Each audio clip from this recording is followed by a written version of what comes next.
What if AI could help better identify when a patient has had a stroke and whether it can be treated effectively?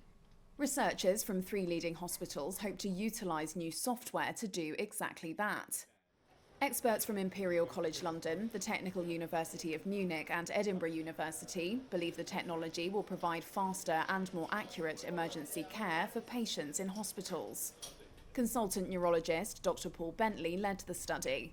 So not only can it help us understand when the stroke began and whether the treatments are suitable, but it can also help us understand what is going to happen to that person in the future. So we can understand, or we can tell the patient and the relatives what's the likelihood of disability or the likelihood that they may be able to recover from the stroke. So this is all analytic information that we can extract from these scans, which is much more than we were able to do beforehand, where we were simply estimating purely on the basis of roughly how grey the area was.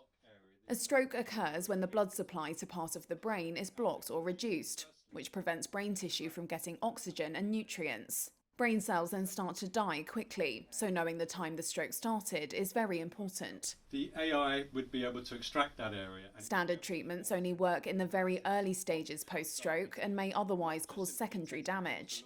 But Dr. Bentley says the software has been found to be twice as accurate as the current method, which ordinarily involves a visual assessment of a brain scan by a medical professional who looks at how dark a stroke area appears on CT scans of the brain.